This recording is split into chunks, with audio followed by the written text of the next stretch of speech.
Boa noite. Mais uma sexta-feira, 18h30, ao vivo aqui da Rádio Vibe Mundial, FM 95,7. Ou pelas ondas, não só pelas ondas do rádio, mas pelas ondas da internet, no Conhecimentos da Humanidade também. Você que está nos assistindo, seja muito bem-vindo, muito bem-vinda ao Filosofia para Todos, o programa onde a gente fala sobre filosofia e onde aqui a gente não fala grego, fala de um jeito que dá para a gente entender. Hoje eu quero falar de um tema que é a sociedade do espetáculo e o círculo, ou circo, na verdade, que está virando algumas áreas da nossa vida. Existe um termo que foi cunhado há uns 60 anos atrás, mais ou menos, que é a sociedade do espetáculo. Qual que era essa ideia da sociedade do espetáculo? Fazer uma correlação entre a sociedade capitalista, uma sociedade de consumo, e as imagens, o que é gerado pelas imagens. Eu sou formado, minha primeira faculdade lá atrás foi publicidade e propaganda.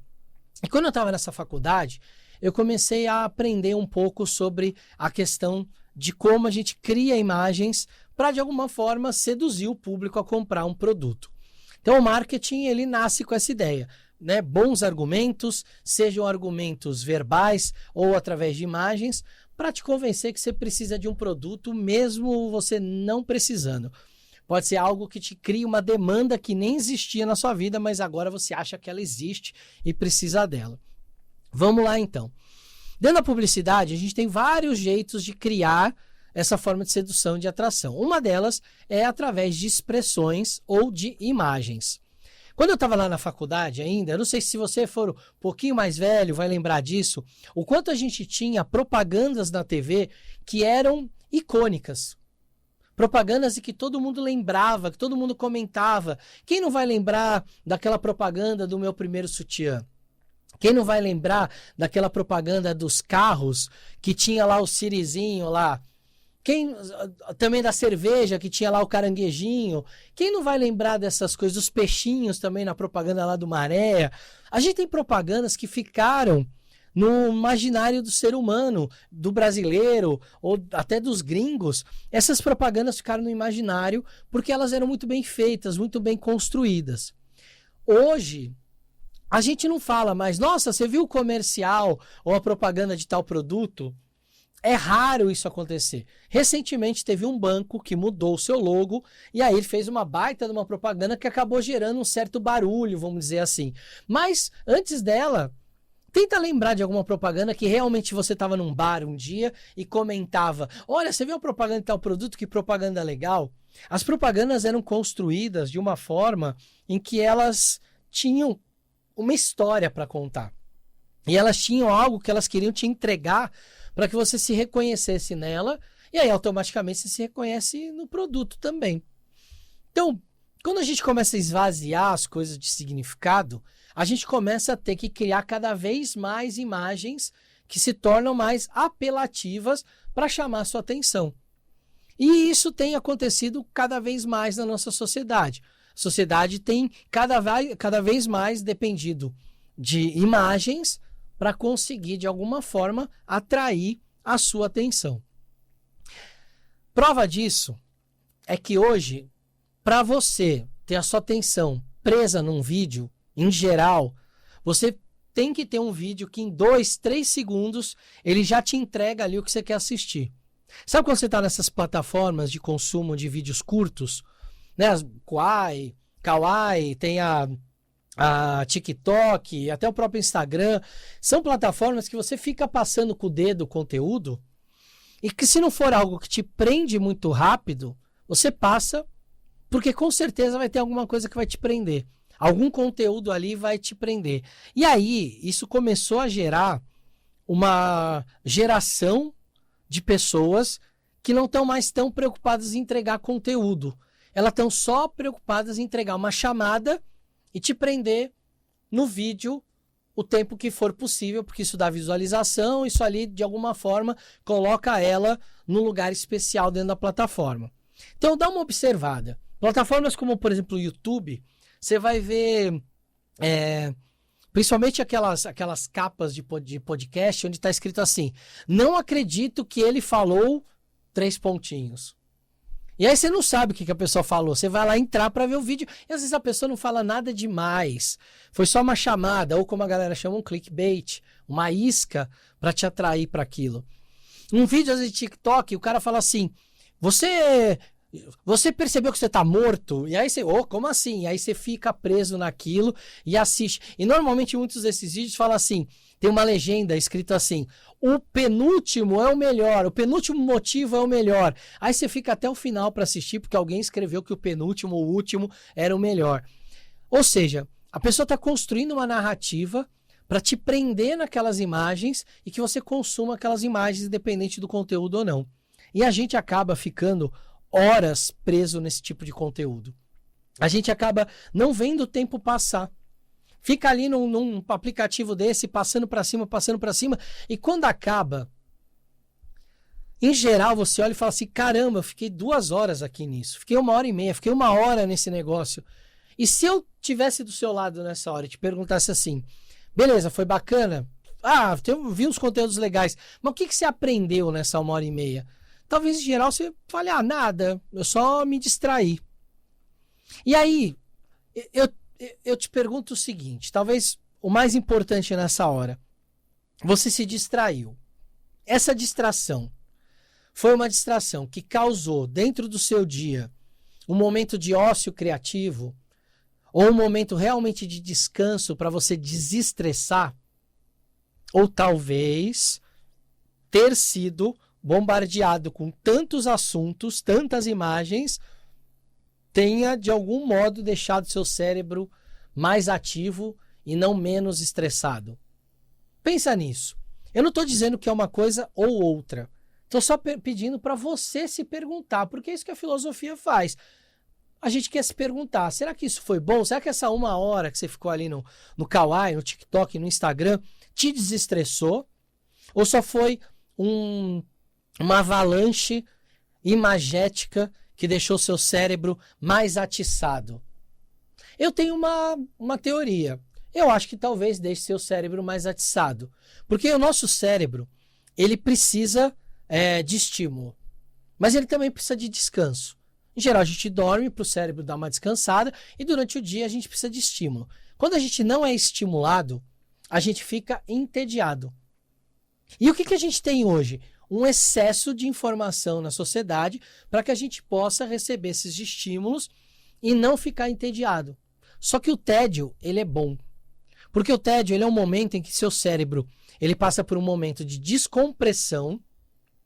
E aí, dentro do tédio, você pode começar a entrar no processo do tal do ócio criativo. Já que eu estou entediado, deixa eu inventar alguma coisa para fazer. Talvez se eu for ler um livro, talvez se eu for inventar um negócio novo, você vai, de alguma forma, criar um processo de musculação para a sua criatividade. Coisa que a gente não está dando mais espaço. A gente não dá mais espaço para a nossa criatividade se apresentar, porque a gente não dá mais tempo para o nosso cérebro pensar. E esse tempo que o cérebro passa para pensar, é um tempo de ócio criativo que a gente não dá mais, porque senão a gente confunde não estar fazendo nada com estar entediado. Porque a gente vive numa sociedade de hiperestímulos. Imagem o tempo todo. E virou uma sociedade do espetáculo, mais imagética até do que conteúdo, porque ela está o tempo todo te bombardeando com imagens para te captar, te capturar e te prender naquilo. E isso começou a virar um problema para algumas profissões. Eu vou dar um exemplo. Eu tenho um amigo meu que ele é médico, ele é um médico muito competente na área dele, ele já é formado há muitos anos e ele é muito bom. Comparativamente com um médico recém-formado, ele tem uma experiência de anos na medicina. Eu prefiro muito mais me consultar com ele do que com o médico que está começando agora. Não que eu vá duvidar da capacidade do médico que está começando agora, ele está formado, ele tem uma capacidade médica de atender, mas talvez eu vá buscar experiência, afinal estou lidando com a minha vida, então vou buscar alguém que é mais experiente. E ele estava conversando esses dias comigo e dizendo assim, Léo, se eu não estou no Instagram produzindo conteúdo, eu não existo mais. Eu tenho pacientes que perguntam qual que é meu Instagram. Porque eles querem ver o meu Instagram para ver quantos seguidores eu tenho, para dizer se eu sou bom ou não. Você já parou para pensar nisso, gente? Se todas as profissões precisassem ter um Instagram para poder ser validado como competente, como essa sociedade do espetáculo, dependente da imagem, ficou absurdamente exagerada. Então, você vai contratar um médico, um dentista, um artista, você vai ver o Instagram dele e só o Instagram vai validar o trabalho dele? Será que todo mundo que é bom de verdade mesmo, que está trabalhando, vai ter um super Instagram? Vai ter tempo para estar produzindo conteúdo toda hora? Não, eu posso falar para vocês. A gente produz conteúdos aqui no Conhecimentos da Humanidade para ter vídeo segunda, live quarta e vídeo sexta. Além disso, tem Reels para o Instagram, cortes para o YouTube. A gente praticamente tem conteúdo todo dia sendo publicado. E dá muito trabalho fazer isso. Muito, toma muito tempo. Porque não é só, no nosso caso, ligar a câmera e sair falando besteira. A gente pesquisa, a gente vai atrás dos conteúdos para trazer um conteúdo que você possa assistir e possa falar, ok, sei que esses caras foram atrás, estão abrindo uma porta para mim, agora eu vou aprofundar nesse conteúdo até onde eu quiser. Isso dá muito trabalho, gente. Então imagina um médico que está o dia inteiro num consultório atendendo, se ele vai ter tempo para parar, pegar o celular dele e ficar, olha, estou aqui no meu consultório, vou tratar agora esse caso aqui. Ele não vai ter esse tempo, porque ele está trabalhando. Deveria até ser um pouco o contrário. Talvez quem gasta muito tempo em rede social, dessas profissões, está atendendo muito pouco. Então talvez não devesse ser uma referência, porque passa mais tempo na rede social do que realmente trabalhando e desenvolvendo experiência. A gente sabe que esse tipo de trabalho artístico, técnico, precisa de experiência, precisa de todo dia estar ali trabalhando com aquilo. Um médico, ele se torna um bom médico porque ele vai ouvindo tantos casos e trabalhando tantos casos que chega uma hora que ele sabe exatamente o que a pessoa tem e como tratar aquilo de uma maneira muito certeira, porque ele já ouviu aquela história milhões de vezes no consultório dele. Dito isso, isso não é só um problema nas profissões tradicionais. Isso tem virado também um problema para as profissões não tão tradicionais assim. Como, por exemplo, no meio esotérico, no meio mágico, no meio ocultista. Então, hoje tem pessoas que estão transformando esse meio num circo. O circo no sentido, não que o circo é ruim, o circo é maravilhoso, o circo é encantador, o circo é fantástico, mas o circo, ele é uma sociedade do espetáculo. Tanto é que a palavra espetáculo é uma das palavras que está mais associadas à ideia circense. Então a gente tem essa sociedade do espetáculo transbordando para várias áreas, e aí é a mesma coisa no autoconhecimento. Eu tenho amigos meus que são assim, ocultistas sérios, que trabalharam muitos anos dentro do ocultismo, têm livros publicados, trabalhos reconhecidos no exterior, e que hoje sofrem para conseguir colocar o trabalho ali na rede social, porque tem uma galera que está vindo e fazendo do ocultismo um circo, e aí no mau sentido.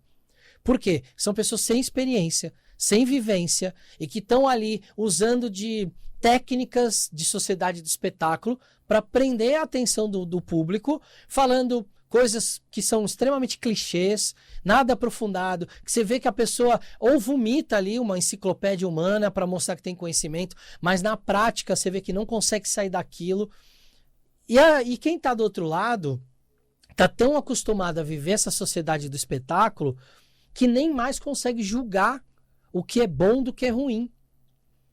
E está tão preso nessa ideia de número de seguidores e tudo, que não consegue olhar para um trabalho bem feito e falar, caramba, isso aqui é sério. Esse cara não tem tantos seguidores, mas esse cara é sério. E ó, gente, isso aqui que eu tô falando não é nenhuma dor de cotovelo com ninguém. Eu não tô nem criticando ninguém especificamente.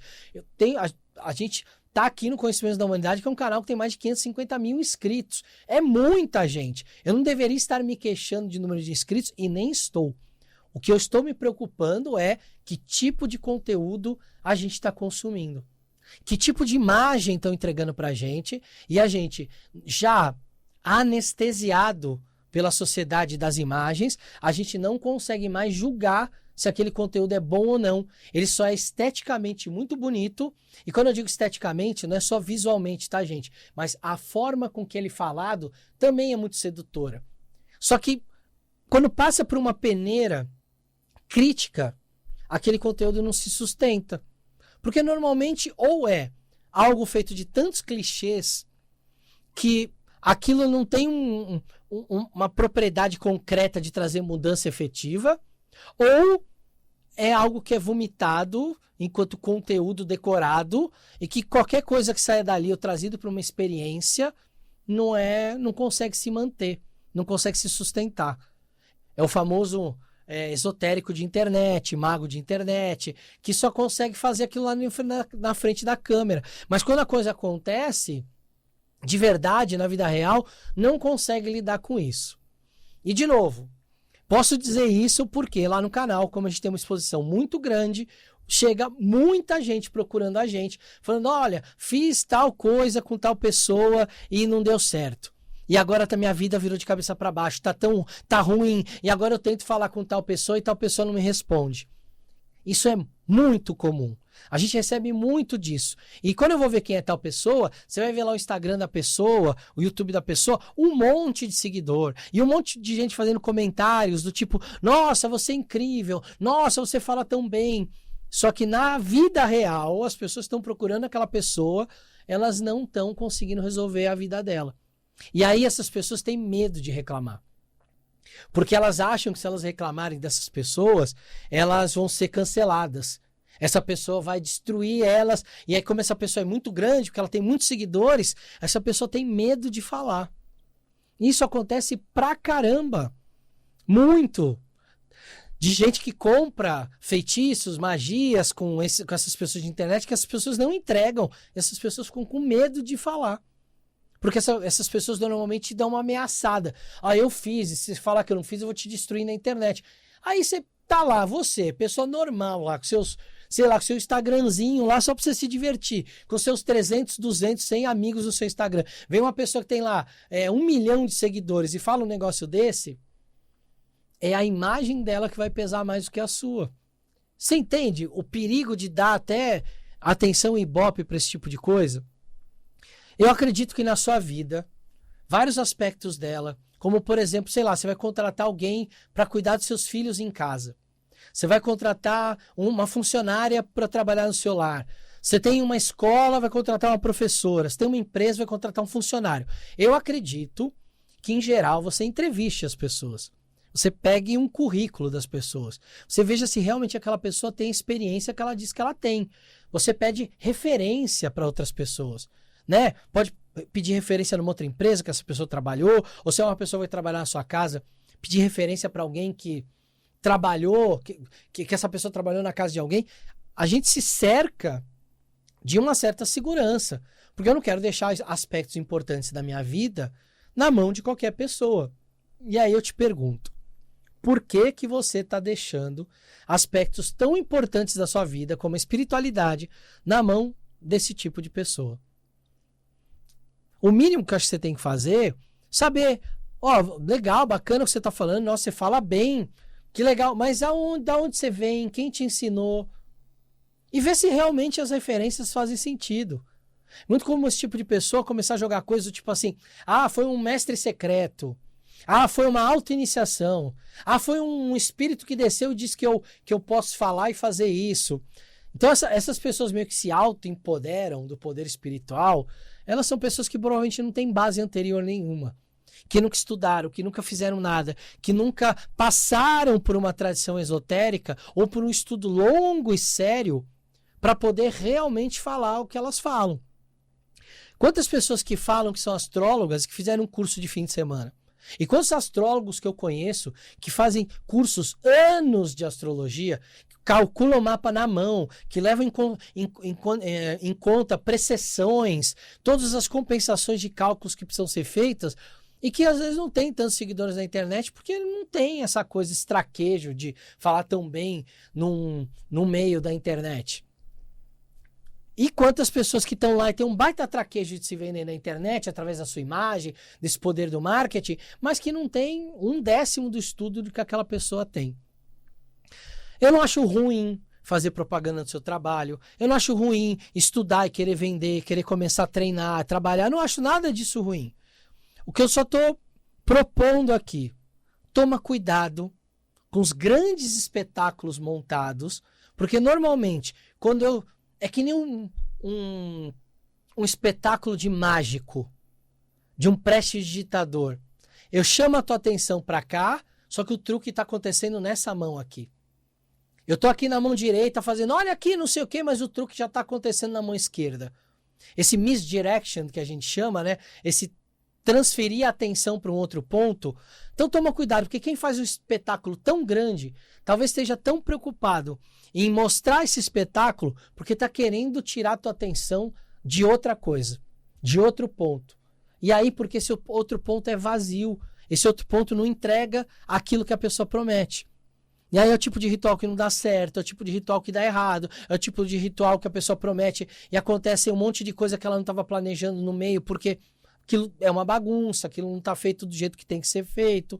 Então, dá uma olhada. E se você quer ir pelo caminho, pega as pessoas que são referências, mas que são pessoas que realmente estudam, que quando ensinam, você sente que ali tem uma tradição que foi ensinada para ela, ou pelo menos um grande conhecimento empírico, ou seja, um conhecimento de vivência, de experiência prática da coisa.